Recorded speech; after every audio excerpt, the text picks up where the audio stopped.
નમસ્કાર મિત્રો, સ્વાગત છે તમારું મારી યુટ્યુબ ચેનલ ઓફિશિયલ માહિતીમાં। અંબાલાલ પટેલની ઓગસ્ટ મહિનાને લઈને નવી આગાહી સામે આવી છે।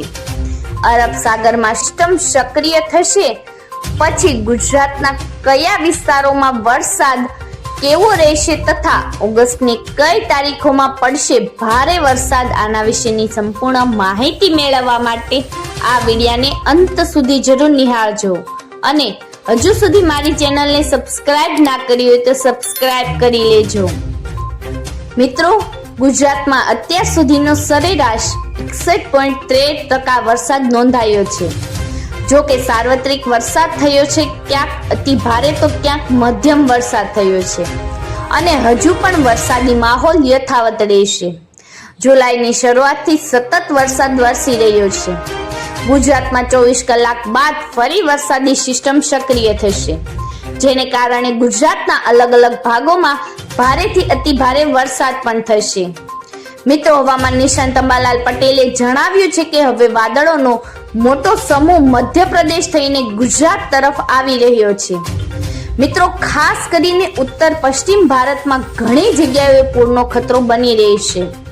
3 ઓગસ્ટથી સિસ્ટમ મજબૂત બનશે। સાથે જ બીજી ઓગસ્ટના રોજ બંગાળના ઉપસાગરનું વહન લો પ્રેશર વેલમાર્ક સક્રિય થઈ રહ્યું છે, જેને કારણે મધ્યપ્રદેશ ઉપર લો પ્રેશર સક્રિય થશે અને 998 મિલીબારનું પ્રેશર રહેશે, તો ગુજરાત ઉપર 1000 થી 1002 મિલીબારનું પ્રેશર રહેશે। મિત્રો, આ સાથે તેમણે જણાવ્યું કે અરબ સાગરમાં એક સિસ્ટમ સક્રિય થશે, જેના લીધે ગુજરાતના ભાગોમાં પણ વરસાદ થશે। મિત્રો, દક્ષિણ ગુજરાતના ભાગોમાં ભારેથી અતિ ભારે વરસાદ થશે। વલસાડના ભાગોમાં પૂરની સ્થિતિનું નિર્માણ પણ થઈ શકે છે। નવસારીના ભાગોમાં પણ ભારેથી અતિ ભારે વરસાદની શક્યતા રહેશે। આ ઉપરાંત સૌરાષ્ટ્રના ભાગોમાં ભારેથી અતિ ભારે વરસાદની શક્યતા રહેશે। કચ્છના ભાગોમાં પણ ભારેથી અતિ ભારે વરસાદની શક્યતા રહેશે। મધ્ય ગુજરાતમાં પણ કોઈ ભાગોમાં ભારેથી અતિ ભારે વરસાદની શક્યતા રહેશે। મિત્રો, આ સાથે તેમણે જણાવ્યું છે કે પંચમહાલના ભાગોમાં ભારે વરસાદની શક્યતા રહેશે। ઉત્તર ગુજરાતના ભાગોમાં ભારેથી અતિ ભારે વરસાદની શક્યતા રહેશે। સાથે જ બનાસકાંઠાના ભાગોમાં ભારેથી અતિ ભારે વરસાદની શક્યતા રહેશે। આ વહન મોટું છે, જેને કારણે ગુજરાતમાં સારો વરસાદ થશે।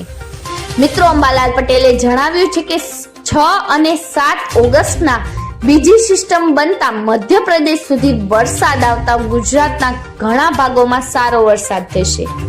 સાથે જ અમુક ભાગોમાં ભારે વરસાદની શક્યતા રહેશે। 10 થી 12 ઓગસ્ટના રોજ ગુજરાતના ભાગોમાં સારો વરસાદ થવાની શક્યતા રહેશે।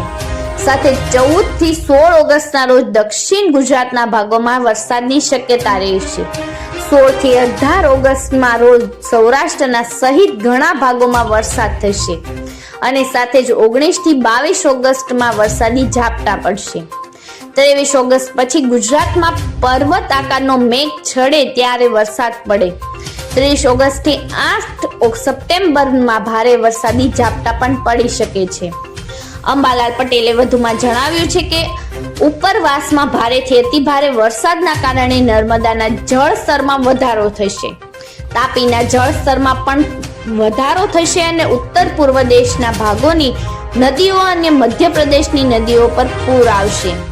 સાબરમતી નદીમાં પણ નવા નીર આવી શકે છે। મિત્રો, આવી જ વધુ માહિતી મેળવતી રહેવા માટે મારી ચેનલ સાથે જોડાયેલા રહેજો।